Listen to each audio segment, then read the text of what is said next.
In 2020, a woman walking her dog on South Carolina beach known as Sunrise Park would stumble upon a skeleton. But this wouldn't be just an animal skeleton or even a human skeleton. In fact, many people who have looked at the video recorded of this mysterious skeleton are unsure of what it could belong to. What the heck is this? She's the one that actually found it, my dog River. I saw her picking at something like with her nose, and that's what made me walk over there. At first, I really wasn't sure what it was. It could be the size of like a small dog. It definitely wasn't a dog. I thought somebody would be like, oh, it's like, like a seal, and then I'd go about my day. But it stumped a lot of people. I had no idea. I have never came across something like this. There are some theories that have been tossed around that it could have been a skeleton of a seal or, I don't know, even a chupacabra. The skeleton itself has never been identified, and there's a common thread that connects this unknown skeleton to the mysterious Morgan Island and its potential deadly experiments. Could this skeleton belong to an otherworldly creature that originally resided in the island? Is it a skeleton of some creature that was experimented on, or could it be that of a Sasquatch? Perhaps the skeleton can also provide insight into the multiple Sasquatch sightings that have been recorded all throughout the years in South Carolina. Again, these are all theories, and it is impossible to try and rule any of them out. One thing's for sure, when it comes to any Bigfoot sightings around South Carolina, many researchers and witnesses can never ignore the mystery of the isolated Morgan Island, especially when it comes to theories of the origin of strange creatures or where they may inhabit. And unfortunately, I don't think these questions will be answered to the general public anytime soon, as Morgan Island remains a solitary patch of land where any human trespassing is highly illegal. South Carolina has been found to be an underrated vacation spot for many. Now, with this state, you can explore beaches, woods, and more. However, many tourists also show up to explore the more macabre or otherworldly forces that may reside in South Carolina, such as that of Bigfoot. Now, Hunting Island State Park in South Carolina has been the most recent setting when it comes to spotting Bigfoot creatures. Daniel, a self-proclaimed woodsman, had a terrifying experience that he cannot rationalize or explain in the Hunting Island National Park in South Carolina. After Daniel settled into his campsite, he began to do the normal thing, like set up his tent and get firewood and prepare his dinner. And all the while doing so, dusk soon began to settle over his camp, and the nightlife began to come to life, easing him into a false sense of security. Now that security would soon be ripped away, as he would get this tingling, almost itching, bothering sensation that something just wasn't quite right. Now, he couldn't explain it right away, but he just figured maybe it was his nerves, or maybe there had to be an explanation, of course. So he continued on like normal, made his dinner, enjoyed himself, had a nice cigar by the end, and retired to bed. Now, it wasn't till closer to midnight or 1 in the morning when Daniel was awakened by a strange clicking noise outside of his tent. Being slightly unnerved and also curious, he grabs his flashlight, steps outside of his tent, and shines it in the direction that the mysterious clicking noises are coming from, and lo and behold, what he witnesses terrifies him. Now, Daniel describes what he saw as this. He claimed he saw this naked, all-white person, or what he thought was a person, that he explained had really long arms and legs, standing over by a tree looking in his direction. But what he also described as haunting and terrifying is that this person, who was, again, not only naked and hairless, but did not appear to have any genitalia, and the eyes were almost like this sapphire glowing blue. And in fact, as soon as this thing saw that he was looking at it, it raised its arms out to him, almost as if beckoning him to come. Now, completely petrified by what Daniel has just seen, and he's screaming his head off, he quickly darts back in his tent, holding on to the only weapon he has, which was a measly pocket knife. I mean, Daniel didn't think he would need any heavy firepower on this one-night camping trip in a safe national park, and now he was practically crapping bricks. The next thing that Daniel can recall is the clicking growing louder and louder as what he just saw had now approached his tent slowly and methodical. And now the clicking was growing in not only intensity and volume, but it sounded like it was crescendoing and more clicking was coming around his tent as if there were more of them. And then the next thing he recalls is that he had fell unconscious. Now here is where it gets even crazier. He awakes the following morning having no signs of anything strange going on. But within the following few days afterwards, he develops some strange medical conditions, like these strange rashes that appear all over his body. He begins having seizures almost 2 to 3 times a week at completely random, followed by a string of bad luck he just can't seem to shake off. Now, he is still dealing with all these medical conditions that have just popped up in the recent years since this experience happened back in 2018. He believes that whatever this was had marked him and is the reason for all of his unfortunate luck. So my question is, did Daniel truly come across something conspiratorial or something that the government or military knows about in South Carolina's national parks? In fact, the government of South Carolina has claimed there are about 80,000 acres of land in the state that has been left untouched by the human hand. So, I mean, this begs us to ask the question, what can be living among these unexplored and uninhabited parts of land? I mean, after all, South Carolina is known to have expansive areas of nature and wildlife. Hunting Island State Park is just one example of the vast territories found in the state. And Hunting Island State Park in South Carolina is an undeveloped stretch of land that is home to loggerhead turtles, deer, diamondback rattlesnakes, and other wildlife, as known by David's story. Now, it is known for its natural environment and has made its way into the list of America's top 10 beaches, believe it or not. Now, the park gets a lot of visitors year-round and part-time to enjoy the miles of pristine white sand beach, as well as explore the well-known Hunting Island Lighthouse. But in August of 2022, there was one sighting of Bigfoot in Hunting Island State Park that would kick off a variety of reports highlighting Bigfoot's presence in the state of South Carolina. As told by one of the 3 siblings who was present during the following events, the story begins like this.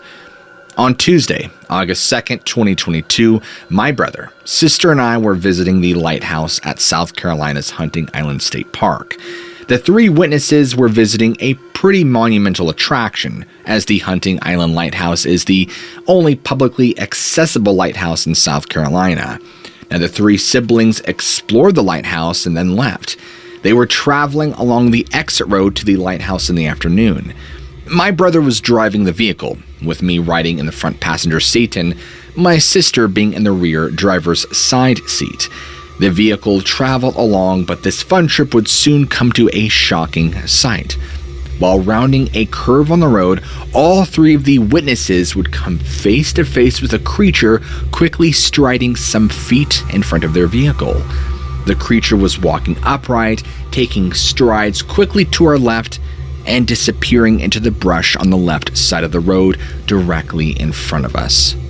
It was a very quick sighting, but one that would still come with significant details. Perhaps the most crucial aspect to solidify the validity of this sighting. One of the witnesses was Dr. Bob Frady, a retired forensic psychologist. Now, with his experience in forensics and having a keen eye when it came to details such as odors and hair variations, Dr. Frady was able to give a pretty thorough report of the creature's physical features. This was especially a feat considering the sighting had been so brief, lasting only a couple of seconds at most. Now, Dr. Frady describes the creature with a height estimated as being between 5 to 6 feet tall. Legs were approximately 3 feet long, human-length jointed knee with dark brown, splotchy black hair approximately 2 inches long. There were no sounds or odors noticed by any of us. Now, Dr. Frady and his siblings had been visiting State Island Park since the 50s, and they were rightly shocked at this experience, as a sighting like this had never occurred before. It is also important to note that all three siblings saw the creature at the same time and gave the exact same physical description of the creature.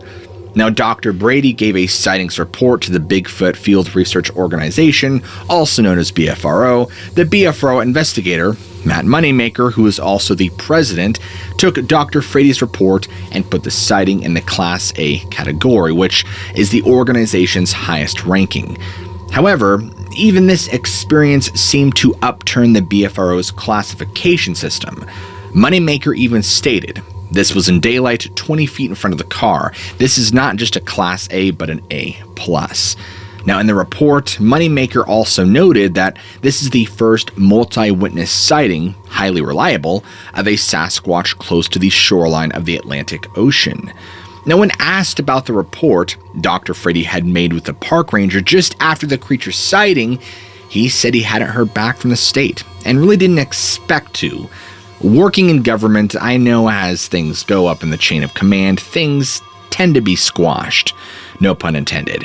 But did Dr. Frady ever second guess the being and his siblings saw on that fateful August day? Not at all. In fact, Brady would love to keep his own investigation into the matter going, it seems. He says, "If it had half a dozen biologists out there, I'm a scientist, and I would give anything to find some more data on it. I know it was there." Now, Hunting Island State Park in South Carolina does get a lot of tourist attraction. It is the most visited state park in the entire state of South Carolina. However, it seems this park may be a hotbed to the strange and even downright paranormal. Witness accounts relay the sight of phantoms in the lighthouse, including a lighthouse keeper who is still desperate to save a drowned boy. Campers who have stayed a night at the campgrounds available in the park have also reported hearing strange, loud sounds, including phantom voices. Now, Hunting Island itself has a rich history, as this thick forested area of land was first used as a hunting preserve for planters and elite alike. And during the 19th and 20th centuries, a variety of game was hunted on the island and was not developed into a state park until the era of the Great Depression. With such a long and robust history under its belt, it should come as no surprise that perhaps the island inhabits more macabre and paranormal energies than tourists and locals even know. The environment on the island, along with its vast forest and white beaches, may appeal to some other beings, such as Sasquatch seen in the encounter above. Now, this major sighting in South Carolina would be one of two sightings for the year of 2022, because just a month earlier, in July 5th, a professional forester would reach out to the BFRO to make his own report of a chilling encounter with what he believes was a Sasquatch. Now, this sighting occurred near a power line cut near the town of Clover in York County. It has been stated in the BFRO report that Bigfoot sightings can be pretty common near power line cuts. The witness stated this: "I was walking in the power line cut near Daimler Boulevard. At around 2 p.m. today, I heard loud knocking sounds coming from both sides of the cut. Now, it didn't sound mechanical, but like wood on wood. And each time I heard one, I would then hear another as if in response." Now, this would not be the only strange occurrence, however. The forester also noticed a large depression in a certain area of grass, which could indicate a large being had been sleeping or bedding down there for a considerable portion of time. There was also a peculiar and foul smell in the area. It is safe to say that Bigfoot has long hung around the state of South Carolina, and there are witness reports that go back years and years and years. Now, in 2007, BFRO published a report on a sighting that occurred in the town of Bluffton, Beaufort County, which is also the same county where the Hunting Island State Park is located, believe it or not. The story of this encounter begins one humid, warm day in May, when the witness and a family member were in the family member's home watching TV. The windows were open to let a breeze into the home, and at one point, The family member had nodded off, so the witness was the only one awake. There had been a light rain earlier, and the witness said this: "I had heard the sound of something outside the window. Although it sounded similar to what car tires sound like driving on wet pavement from far away, it was not. I heard a fairly long exhale of breath from just outside the window, as if somebody was standing outside looking directly in." Now, this would leave the witness confused and uneasy, and rightfully so. Whoever was making that exhale would have to be only 3 or 4 feet away, and would have to be pretty tall to not be in the witness's line of sight.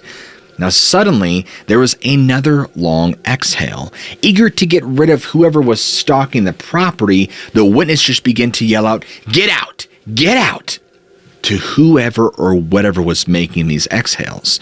They even ran to the front of the house to warn off the intruder, waking up their family member and dog in the process. However, this would not be the last of the sighting. As the witness explained, the next day they went out to walk around the property in search of deer scat, and as they thought perhaps a deer had just been on the property and the presence of a tree near the house may have been what enticed the wildlife. Now, this would not be the case. The witness describes that they came upon there, literally right up against the corner of the house, less than 1 foot from the wall of the house, as if something had been standing facing the house and leaning against it, was one bare-footed human-shaped footprint at least 12 inches long and 6 inches wide, and about 1 inch or 2 deep. Now, the footprint was made on a dirt mound from where the bushes had been planted. Now, what convinced the witness that the being was standing against the corner of the house was there was only one right footprint and no left one. Now, about the footprint, the witness states this: "On the right footprint, the odd thing about it was that I couldn't find the little toe. All the other ones were clearly marked. Also, the reason that the print may have been deeper on the left side of the print rather than on the right side of the print was that the thing must have been leaning to the left around the corner of the house to look into the window." This chilling account may hint that if there are any creatures among us, they are just as curious about us as we are of them. Now, one sighting of Bigfoot was recorded to have taken place in 2017. And when it comes to sightings of Sasquatch, these can occur in any islands or the mainland that comprise South Carolina. This 2017 incident stems around Greenville. The local police actually had to issue an official public safety warning after this sighting in McDowell County, North Carolina, which lies near the border between the two states. In terms of the sighting, a witness claimed to have seen the face of the Sasquatch along with the creature's matted and stringy hair. Though there were no photos, of course, the description from the witness alone was enough to throw an entire community into unease. On March 1st, 2015, the Carolina Cryptid crew uploaded a 1-minute audio clip of what they claimed to be a Bigfoot howling. I don't hear anything right now. It's a little crooked.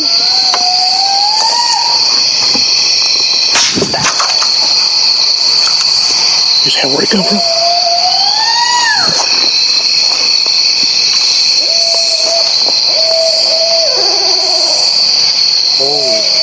Holy shit. It's not like an owl. Oh, that ain't an owl.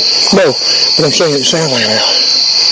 This upload would bring much controversy when it came to the belief of whether Sasquatch creatures really were inhabiting South Carolina.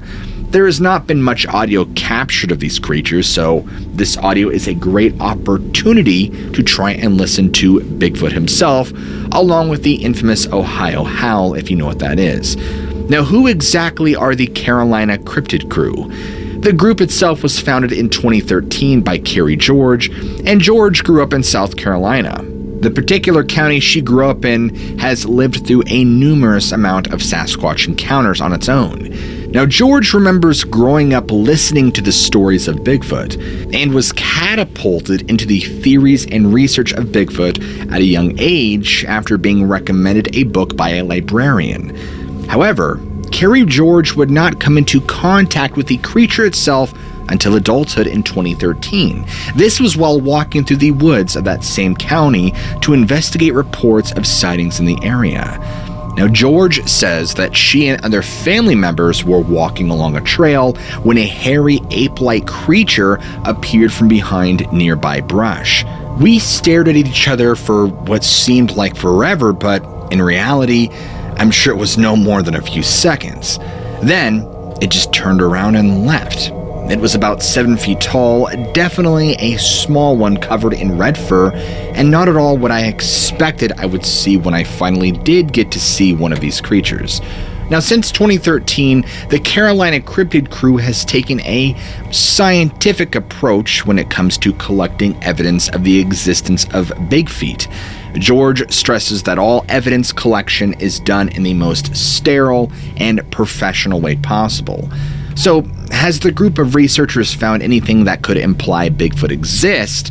Now, according to George, some of the evidence they've collected includes hair and scat samples, audio recordings of Sasquatch vocalizations, photographs of numerous bedding sites, and even 2 plaster castings of what are said to be Sasquatch prints. Now, when it comes to Bigfoot's intelligence, George, like other researchers, estimates that Sasquatch creatures are highly intelligent, considering they may be able to build nests like monkeys and other primates. I'm not sure how intelligent they are, but I believe if we ever get the chance to research them in a closed environment, we will find their intelligence is closer to human than any other animal. Now, it may not come as a surprise to everyone to know that Bigfoot's history with South Carolina runs pretty far. According to locals, the county in South Carolina with the most Bigfoot sightings is the same county we've been talking about, Oconee County. There have been Bigfoot sightings in this county alone as early as 1975, when a witness ran into what they believe was the Sasquatch on a walk through Lake Keowee. I'm hoping I'm saying that right. The witness described the creature as not human at all, at least 7 to 8 feet tall and 450 pounds, no neck, and reddish in color. Now, the creature had quickly panicked and ran away from the witness, who described its yell like the death wail of a pig or cow. On the Bigfoot Field Researchers Organization, there are about 55 Bigfoot encounters recorded on the site alone. Now, this does not include any sightings that may not have been recorded either. The earliest Bigfoot sighting recorded in South Carolina through BFRO seems to be from the year 64 in Hampton County. This is a pretty chilling tale relayed by the sibling of the witness. Now, my brother Doug S. was out camping with friends one Friday night. It was late, and my grandmother and I were watching TV. Doug suddenly burst into the house, scared and wild-eyed. "Bigfoot! Bigfoot!" he came in yelling. "Bigfoot ran us off!" Now, Doug had come running in with his shotgun, but had relayed that he'd been too terrified to even shoot it in case it retaliated and tried to kill him, so he ran. Now, Doug had explained that while he and his friends had gotten a campfire going, they'd heard a lot of noise in the darkness. Suddenly, a tall and hairy man-like creature had appeared before them, which scared the group and forced them to run off. Doug and his siblings returned to the campsite the following day for his belongings, and his siblings recount Doug looking around as they walked, completely petrified. This was completely out of character for Doug. Once arriving at the campsite, the 2 siblings would be in for a shocking image. The camp was torn up. Their stuff was scattered about everywhere. The campfire was scattered about as well, and there were strange footprints showing toes all over the dirt. Later, the pair had tried to get their grandfather into the woods to see the footprints, but the man refused. The story of the young boy's encounter spread all over the county and was met with much controversy. However, a week after the incident, there would be a phone call made to the house where Doug and his family resided. It would be another Hampton resident letting them know that the encounters a truck driver had with Bigfoot while out on the road. The truck driver had run into Bigfoot on the road and had braked to stop to avoid hitting the creature. Now, the Sasquatch had then gotten close to the truck and interacted with it, either banging on the door or jumping on the hood. Whatever the interaction it was, it's safe to say the driver was terrified, fleeing the scene. In fact, the truck driver's story was run by the Hampton County Guardian afterward. It seems perhaps Bigfoot has an affinity with the state of South Carolina, one that has seen these Sasquatch creatures running through the state for decades now. Looking at the timeline of each encounter, from 1964 to 2022, there have been recorded events of weary locals and tourists running into this evasive and at times aggressive creature. The question is why? Now, is South Carolina just shrouded in more mysteries than many of us have thought? Are all these strange encounters and places connected in what could ultimately be a hot spot for high strangeness and otherworldly creatures? There's definitely something that is amiss when it comes to Morgan Island. Now listen to this. Off the coast of Beaufort, South Carolina, lies a patch of land known as Morgan Island. Morgan Island, also known by some locals and tourists as Monkey Island, is made up of more than 2,000 acres of untouched land. Getting to this island would take a boat trip, but unfortunately, for any curious tourists and or locals, this island is completely closed off to the public and has been for many years now. Here's a bit more on why this island may not make it into your next vacation itinerary. Morgan Island is known by many in South Carolina to house a population of more than 4,000 rhesus monkeys. However, one questionable event has led many to wonder if this isolated land houses more than mere monkeys. Perhaps some creatures unknown to man may be roaming the island as well. But before we dive into how this theory of strange creatures came to be, here's a quick backstory behind the island and how it came to be such a solitary place where no human is allowed to step inside. Now, to start with, the island is actually owned by the South Carolina Department of Natural Resources and has been kept closed to the public since the late 1970s. This is because during that time, the National Institute of Allergy and Infectious Diseases would use the island to conduct a variety and a series of experiments. Can you guess who the subjects of these experiments were? Now, in the year 1979, about 1,400 give or take rhesus monkeys were placed on the land to be used as test subjects for the Institute's experiments. The population on the island over time boomed to about 4,000 and were then deemed no longer useful. So, what would end up becoming of all these monkeys? As far as anyone knows, these monkeys still inhabit the land and are regularly fed by an automated system. Now, no human trespassers are allowed on the island, so if you were hoping to hang out with some monkeys, you may just be out of luck. However, the question remains, is the island so private to keep humans from seeing just the monkeys? Are there perhaps some experiments still being run that the general public may not be aware of?